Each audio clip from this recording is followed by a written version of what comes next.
Llamados a cenar, así se llama la historia de hoy, ¿sale? Llamados a cenar. Todos aquí algún día escuchamos el grito de mamá, vente a comer, ¿verdad? Y no sé qué estabas haciendo, ya voy ahorita, vente a comer. Segundo día, ya voy ahorita. O el esposo, y no sé, está ahí duro en la computadora, en el trabajo, en la escuela. Ya se va a enfriar, que te vengas a comer, ¿verdad? Y ahí van saliendo los hijos, el esposo. La esposa a veces se enoja porque dice, bueno, voy a tener que volver a calentarles, estoy diciendo que se vengan a comer. Y no entienden. Y ahí está. Bueno, el tema de hoy se llama llamados a cenar. Ahora no es a comer. Hay una cena que se va a servir en esta mañana, ¿sale? Un simbolismo de nuestro Señor Jesucristo. Y todos somos llamados a esta mesa. Pero así como muchos hijos no entienden cuando mamá dice, vénganse a comer, también a esta cena hay gente imprudente que no quiere llegar a la cena, no quiere sentarse con nuestro Señor Jesucristo. Y hoy te quiero invitar a esta cena para que tú seas parte de este simbolismo que nuestro Señor Jesucristo dejó hace más de 2000 años. Y pues recordando la cena de nuestro Señor Jesucristo, bueno, yo les voy a contar una historia. Mi abuelo materno murió a los 90 años. Mi abuela materna muere a los 99 años, faltando un día para sus cumpleaños. Y fueron parte de la historia en su región Guave, en la región sur de Oaxaca. Y mis abuelos maternos cada diciembre acostumbraban a hacer una comida muy grande. Ellos tuvieron 8 hijos y una hija, es decir, un total de 9 hijos. Imagínense cuántos nietos tuvieron, cuántos bisnietos, cuántos tataranietos, y con la edad con la que el Señor los llamó, o sea, 90 años y 99 años, imagínense la descendencia que tuvieron. Entonces, de pequeños mis papás teníamos que tomar el autobús y viajar más de 12 horas a esta región, porque en cada Navidad nos esperaba 3 chivos, 4 chivos, 5 chivos, no tengo idea. Era un evento tan grande donde la familia se juntaba, los nietos, los bisnietos, romper piñatas, tanta cosa. Y era una fiesta larga, una semana. Que el chivo, que el recalentado, que antes de que cuando estaban matando el chivo, estaban matando las gallinas para los que iban a cortar el chivo, a destazarlo. Era una fiesta, wow, muy bonita. Podía ver a mis primos, podía convivir con ellos, era genial. Y era año tras año tener esa cena familiar. Es algo que recuerdo bastante y que hasta el día de hoy se me hace muy agradable. Pero llegó el tiempo donde mis primos empezaron a crecer, se casaron, y híjoles, y si son hombres, pues nos teníamos que ir más a la casa de la esposa, la familia, porque para que tener un buen matrimonio. Y pues entonces empezó a disminuir la familia. Después mueren mis abuelos, muere mi abuelo, pues ya se empezó a perder la tradición, ya no nos juntábamos muchos, hasta que llegamos a ser solamente 2 o 3 familias. Yo crecí, mis hermanos crecieron, tuvimos otras metas, nos fuimos a estudiar a otro lado, ya ni siquiera iba a ver a mi abuela, se acabó. Pero en el corazón se quedó ese gran deseo de tener una cena igual. O sea, después creces y extrañas esos eventos donde corrías con tus primos, al famoso juegabote y a las escondidillas, tantos juegos que ahorita los chavos de hoy no conocen, ¿verdad? Y era padrísimo jugar al avión, al stop, ir al mar, nadar, sin ningún celular que nos estorbara.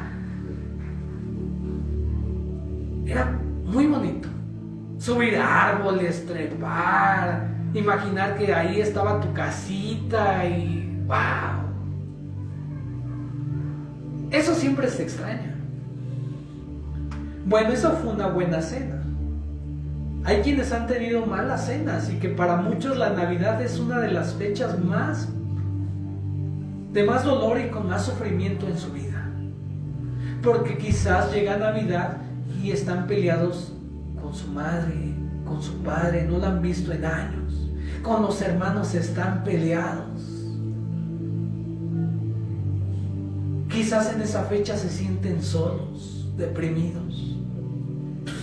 En Navidad hay muchos suicidios, mucha gente muere. Hay Navidades frías, de gente que pasa una Navidad abajo de un puente, pidiendo dinero en los semáforos. Navidades allá en los hospitales, hay quienes se pasan un 24 cuidando a un enfermo.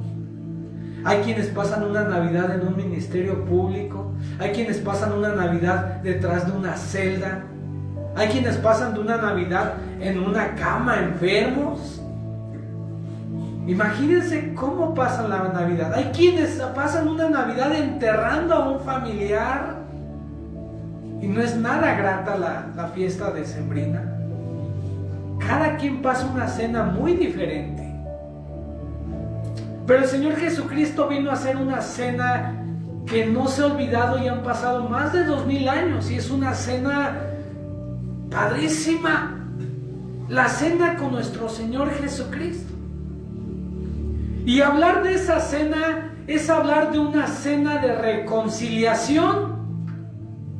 Porque cuando tú vas con tu familia, seguramente hay parientes que van a visitar al abuelo y a la abuela, pero solamente para discutir una herencia,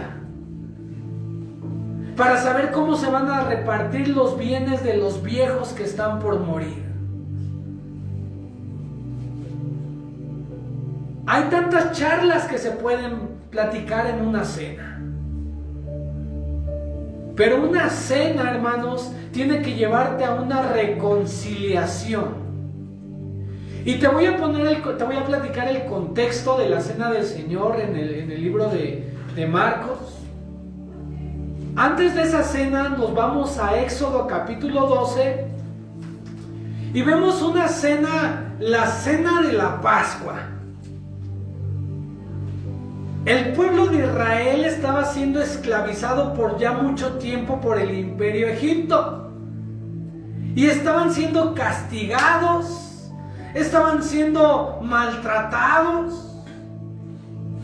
Pero un día Moisés, un llamado de Dios, decidió obedecer a nuestro Dios, a Yahvé, y fue por todos los israelitas a Egipto para liberarlos. Y ustedes ya se saben esa historia, que muchas veces pasan las películas en Semana Santa. Que vino la primer plaga, vino la segunda plaga, la tercera plaga. ¿Cuántas plagas fueron? 10 plagas. Y entonces vinieron muchas plagas sobre el pueblo de Egipto. Pero la décima era que todo el primogénito le iban a dar cuello, iban a morir. El corazón del faraón se endureció tanto que era parte del plan de Dios. Dios quería endurecer el corazón del faraón para que se llevara a cabo pues el plan de Dios. Pero entonces el faraón decide no dejar al pueblo de Israel salir de Egipto y entonces dice, bueno, pues todos los primogénitos van a morir. Y les dice al pueblo de Israel, a ver, pueblo, yo les voy a decir algo. Necesito que hoy maten un macho cabrío que dice, Moisés les prometió al faraón que no tratar de salir al pueblo de Israel. A medianoche el primogénito hijo mayor de todas las familias de Egipto moriría. Tanto el hijo del faraón como los hijos de los esclavos. Se trataba de una obediencia. Y les dice a los israelitas, van a matar un macho cabrío, deben apartar un cordero, un cabrito para comérselo. Y les dice, pero ese cabrito no tiene que tener defecto alguno, tiene que estar limpio, ¿sale? Porque muchas veces, me voy a salir tantito de la historia bíblica, ha pasado, y es algo chistoso, familiar, que a veces vamos a Oaxaca y mi mamá tiene muchas gallinas, tiene muchas. Y a veces pasa de que, ay, les vamos a comer un pollo, y ve un pollo por ahí que ya está medio cojito y dice, agarra ese pollo y dale cuello, y nos comemos el pollo que a veces ya está medio que... Bueno, la historia bíblica dice que no tenía que tener ningún defecto ese macho, ¿sale? Ese cabrito no tenía que tener defecto. Y sigue diciendo, pero asegúrense de que el animal que elijan alcance para todos, pues cada miembro de la familia debe comer lo acostumbrado. Si alguna familia es muy pequeña como para comérselo todo el animal, deberá compartirlo a otra familia vecina. Y les empieza a explicar qué más debían de hacer. Dice, versículo 7, una vez que se reúnan para comer, tomarán un poco de sangre del animal y la untarán en el marco de la puerta de la casa. Con la sangre iban a marcar su puerta. Y ahora los voy a pasar al año 2021. Hay una mortandad tremenda en el universo. Hay un espíritu de muerte que está dando vuelta a todo el mundo. Y pareciera que estamos como en una plaga en el libro del Éxodo. El pueblo tenía miedo. El universo está lleno de miedo por un COVID. Y todos están temerosos. Porque un espíritu de muerte está entrando a muchos hogares. ¿Se dan cuenta? El Señor Dios siempre nos ha declarado y nos ha dicho, no temas, no temas, porque ninguna plaga tocará tu morada. Eso es una palabra de fe y es una promesa y una declaración hecha por nuestro Señor Jesucristo. Pero ante esa promesa tenemos también que ser obedientes. Tenemos que guardar distancia, tenemos que cuidarnos, no tener miedo. Yahvé le estaba diciendo también al pueblo de Israel, no teman, pero deben de ser obedientes. Con la sangre de ese cabrito van a manchar las puertas y entonces el ángel saldrá de noche. ¿Y qué pasará? Visitará todas las casas. Puerta que no haya sangre manchada entrará y matará al primogénito. Interesante. Y si el ángel viera la sangre, entonces no entrará y seguirá de paso. Y mientras pasaba esto, ¿qué estaban haciendo adentro de sus casitas los israelitas? Bueno, se juntaron como familia. Versículo 8. Esa noche comerán la carne del animal asada al fuego. ¿De qué manera? Asada, no hervida, ni en birria, ni en nada de eso, asadita. Acompañada de pan sin levadura e hierbas amargas. Pero no vayan a comerse la carne cruda o hervida. Tienen que asarla al fuego y comerse la cabeza, las patas y las tripas. Bueno, mientras estaba ahí el espíritu de muerte, los israelitas estaban en casa disgustando una buena cena. Un cabrito asado, pan sin levadura e hierbas amargas. Versículo 13 les dice Dios, no tengan miedo. ¿Se dan cuenta de esto? El contexto de la cena del Señor tiene historia. Estaban preparados, todavía Dios les dice, pero quiero que cenen rápidamente. con la ropa y las sandalias puestas y la vara en mano, como si estuvieran a punto de salir. Dios los estaba preparando para una liberación, para una esclavitud del pueblo del imperio Egipto. Iglesia, Dios desde antes ha querido que su pueblo elegido salga de una esclavitud. Los quería liberar del imperio del faraón, los quería sacar de una esclavitud, darles libertad en Cristo, hacerlos una nación independiente. Pero ellos tenían que obedecer y no tenían que tener miedo. Después de esto, ahora vámonos a Marcos capítulo 14. Marcos capítulo 14, versículo 12 al 25. Para tener una buena cena con Jesús, Dios te va a liberar del miedo, te va a liberar de la muerte y te va a liberar de la esclavitud. Tres cosas muy importantes. Cuando Jesús está interesado en cenar contigo, así como con el pueblo de Israel en Egipto, quería liberarlos de un miedo que estaban atormentando a los israelitas, quería liberarlos de un espíritu de muerte que estaba matando a los primogénitos y quería liberarlos de la esclavitud. Después en Marcos capítulo 14, versículo 2 al 25, vemos la cena del Señor con nuestro Señor, vaya la redundancia, con Jesús, con nuestro Señor Jesucristo. Y en el versículo 22 del capítulo 14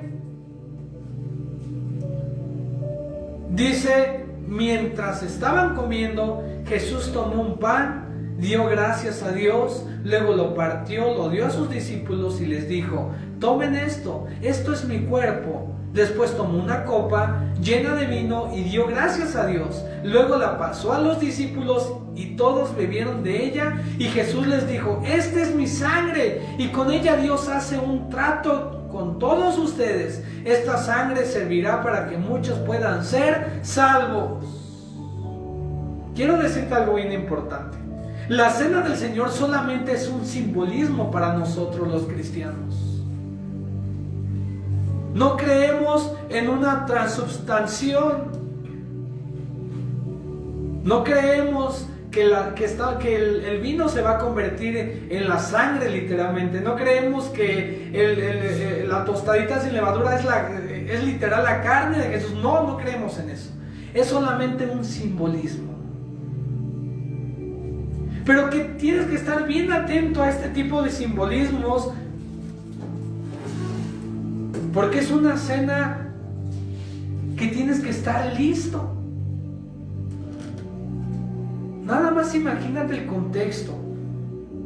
Jesús les estaba diciendo: ustedes estamos a punto de llegar a la fiesta de la Pascua y necesito cenar con ustedes. Necesito recordar que a ustedes hace años fueron liberados del imperio faraónico. Necesitan recordar que ustedes fueron libres para seguir los pasos del Maestro.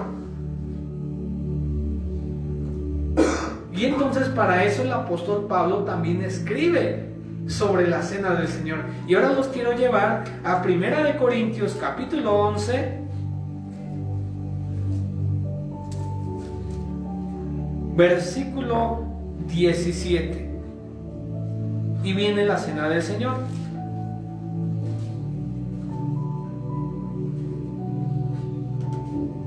Y empieza diciendo en el capítulo 11, versículo 11, les dice el apóstol Pablo, dice: para empezar, me han dicho que cuando ustedes se reúnen como iglesia, número 1, no se llevan bien.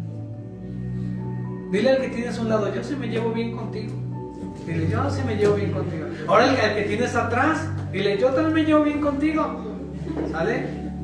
Porque el apóstol Pablo les estaba diciendo eso a su iglesia. No se llevan bien, sino que se dividen en grupos. O sea, hay una división. Había una división en la iglesia de Corinto. Y se pelean entre sí. Y dice aún: y otros se la pasan en fiestas emborrachándose. Y le estaba hablando a una iglesia en Corinto, El amor de Dios había perdido. Y les dice en el versículo 28: por lo tanto, antes de comer del pan y beber de la copa, cada uno debe preguntarse si está actuando bien o mal. Y en otra versión dice, debe probarse. Porque si lo pruebas y estás mal y estás peleado con tu hermano, estás en discusiones, en pleitos, la Biblia dice que era pecado y es pecado. Aguas con tomar la cena y no estar listo para la segunda venida de nuestro Señor Jesucristo. Porque tienes que saber exactamente que cuando tú estás tomando ese simbolismo, estás aceptando que Jesucristo te quitó de una esclavitud, que ya no eres esclavo del pecado, que estás dispuesto a servirle, que estás dispuesto a ensuciarte las manos, que estás dispuesto a morir en la cruz, que estás dispuesto a sacrificar tu vida por el reino de Dios. Eso es lo que debes de pensar cuando tomes ese simbolismo, que estás esperando a tu maestro en las mejores condiciones a las que te mandó a este mundo. Amén. Eso es la cena del Señor. Quiero que acerquen por favor la mesa. Eso es la cena del Señor. Yo quiero que te pongas de pie, ponte de pie, y si me estás viendo tú ahí en Facebook, que analices eso. Las mejores cenas son las cenas donde te reconcilias, donde abres tu corazón, donde le dices, Señor, perdóname porque quizás he olvidado el gran mandamiento de amarte a ti y de amar a mi prójimo como a mí mismo. Perdóname porque me la he pasado peleando, me la he pasado disgustado con mi familia, resentido con un hermano de la fe. Perdóname porque lejos de invertir mi tiempo en el reino, me la he pasado criticando tu reino. Me la he pasado quejándome, Señor, de lo que tú estableciste aquí en la tierra. No te he esperado como debiera ser. Cierra tus ojos y vamos a orar. Dile al Señor, Señor, perdóname, porque quiero estar, Señor, de una manera genuina en la mesa. Porque, Señor, quiero ser sincero delante de ti y te quiero pedir perdón, Señor, por mis fallas. Te quiero pedir perdón por todo aquello que he hecho mal. Y, Señor, te damos gracias porque tú vas a escuchar nuestras oraciones. Te entrego mi familia, quiero tener la mejor cena en el hogar. Quiero aprovechar este evento para reconciliarme con aquellos con los que me he peleado, con aquellos con los que me he resentido, Señor. Yo los perdono porque tú me has perdonado en la cruz, Señor. Y entregaste, Señor, tu cuerpo por expiación en la cruz. Derramaste tu sangre en ese madero representando un perdón de pecados. Entregaste tu cuerpo, Señor, por nosotros, por amor. Permítenos hacer lo mismo, Señor. Permítenos, Señor, darte este sacrificio, nuestra vida. Queremos ser salvos, mi casa y yo. Queremos adorarte, queremos alabarte, Señor. Queremos estar listos para tu segunda venida. Iglesia, Declaramos, Señor, una reconciliación en tu nombre. Reconcilia familias, reconcilia hermanos, reconcilia incluso iglesias peleadas. Reconcilia, Señor, a hijos con padres, padres con hijos. Son fechas para llevarnos a una reconciliación. Y lejos de una noche de mortandad, Señor, que sea una noche para enfocarnos, para conectarnos a una esperanza genuina, a una esperanza, Señor, que tú estás presente, que tú lavas pecados, que tú perdonas. Tú llamas a esta cena, Señor, a todos para una reconciliación contigo, bendito Dios.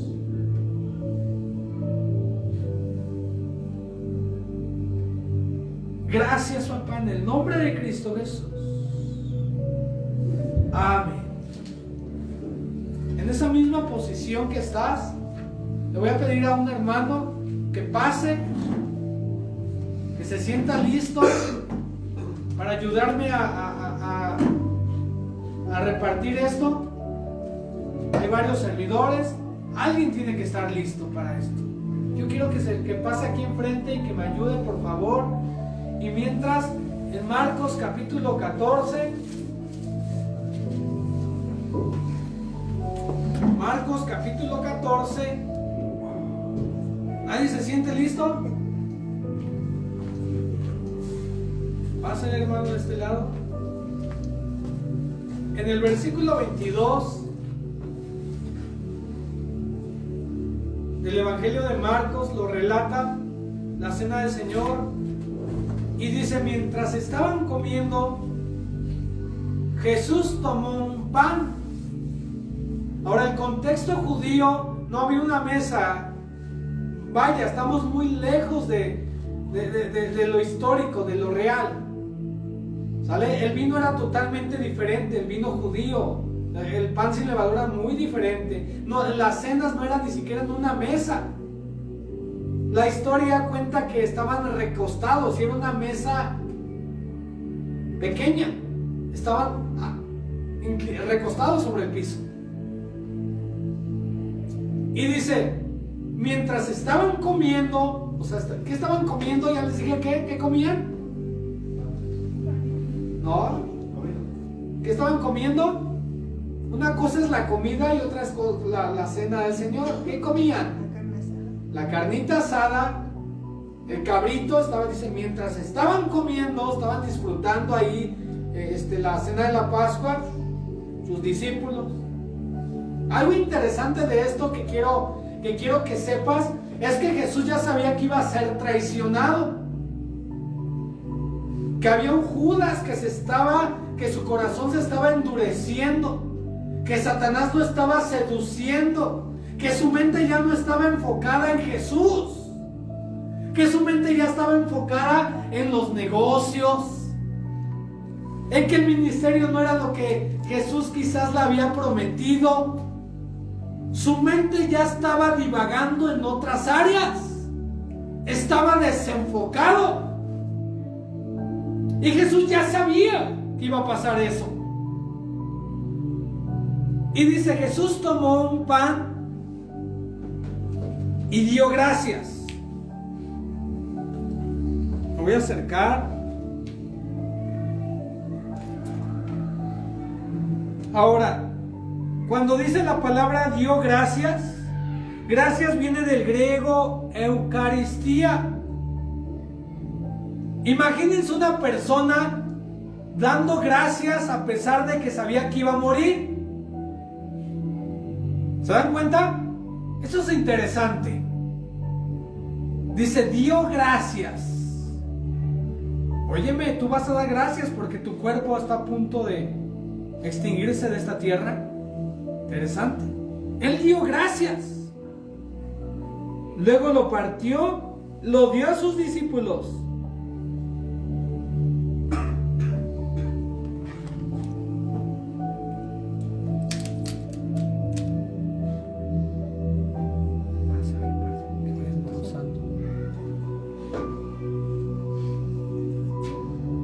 lo dio a sus discípulos y les dijo: tomen esto, es mi cuerpo. Recordemos que es un simbolismo, ¿ok? Tomen un pedazo pequeño, no se me vayan ahí a atorar en...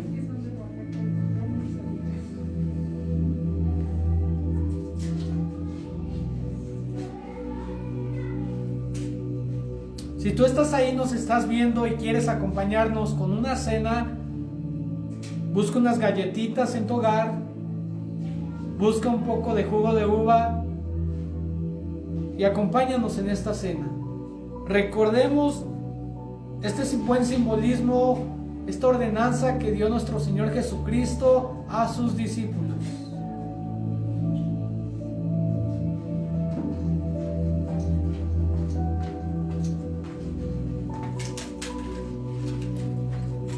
Y les dijo: tomen esto, esto es mi cuerpo. Comamos, iglesia.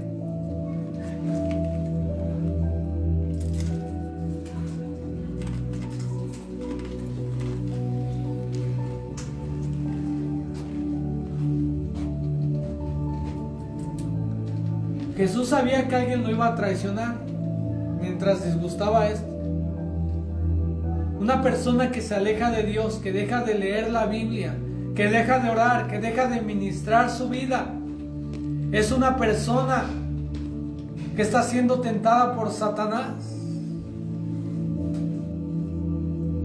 Lo que tú estás haciendo está recordando un nuevo pacto en el Señor Jesucristo.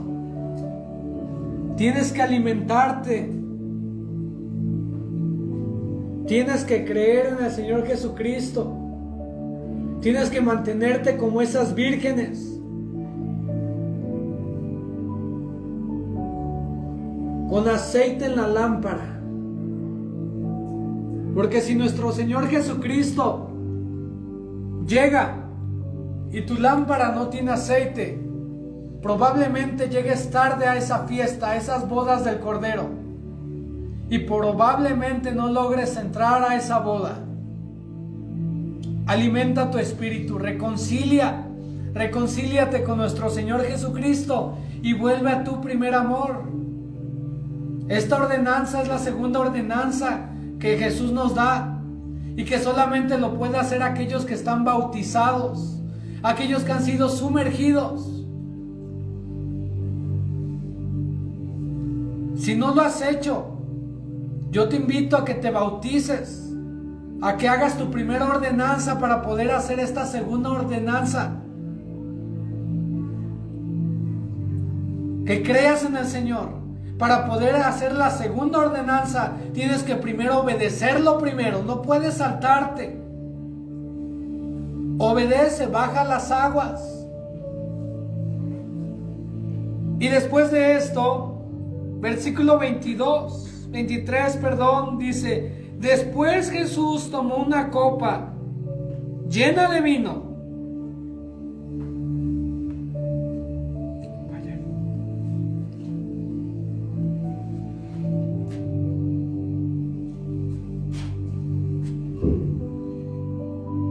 Y volvió a dar gracias a Dios. Solamente los que estén bautizados, por favor.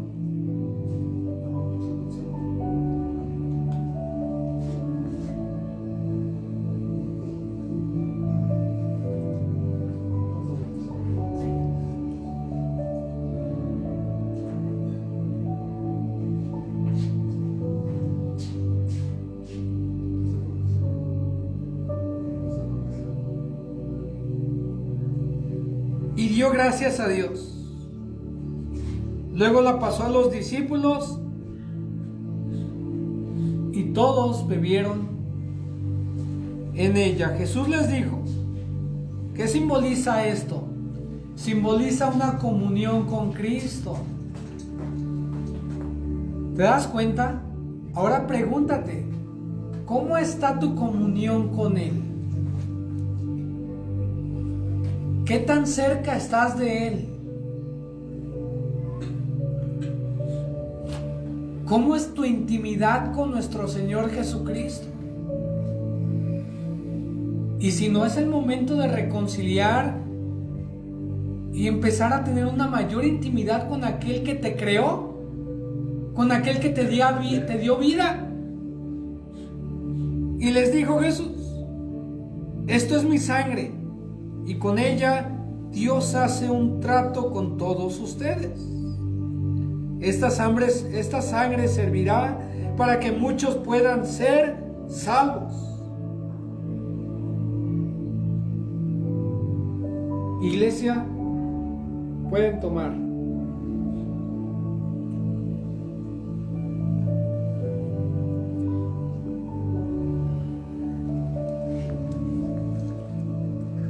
Será la última vez que yo beba este vino con ustedes, pero cuando estemos juntos otra vez en el reino de Dios, entonces beberemos el vino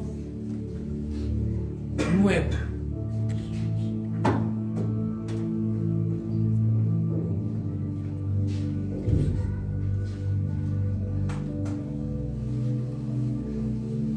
Cierra tus ojos.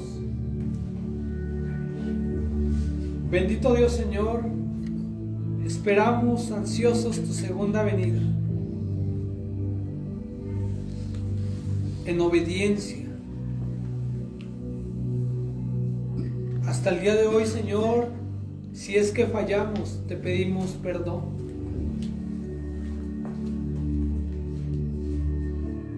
Señor, que la unción del Espíritu Santo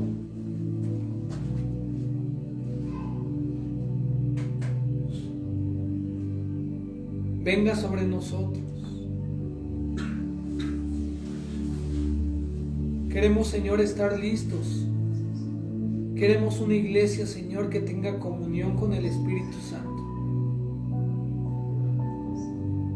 Queremos ser parte de ese cuerpo de Cristo, Señor. No queremos solamente entretenernos en cuatro paredes. Queremos que nos encuentres fieles delante de ti, con aceite en las lámparas. Queremos ser usados, Señor, por el Espíritu Santo. No queremos, Señor, esperar del pastor. No queremos, Señor, esperar de los líderes. Queremos ser usados a través del Espíritu Santo. Queremos entregarte nuestros dones, nuestros talentos. Queremos ocuparnos, Señor, en tu reino.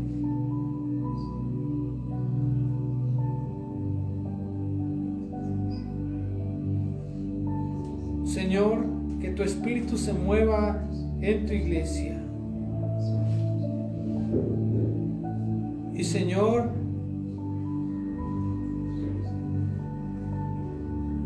aún así damos gracias. Gracias, Señor, por hacer iglesia.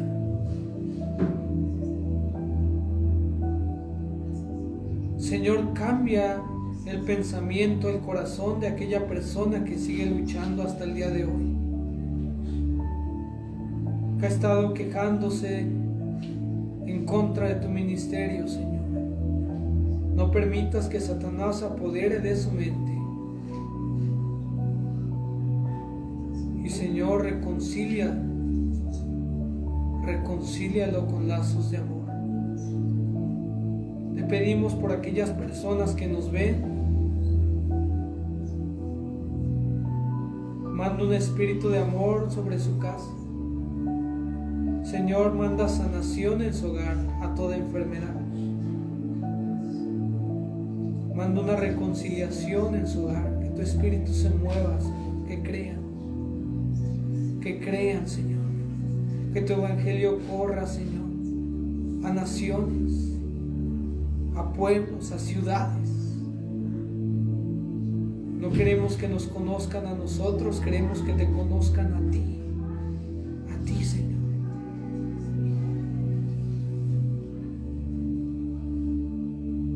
Gracias porque estamos culminando el año. Y Señor, no hay mejor manera que culminarla recordando una buena cena a tu lado, recordando tu fidelidad. Gracias, Señor. En el nombre de Cristo Jesús.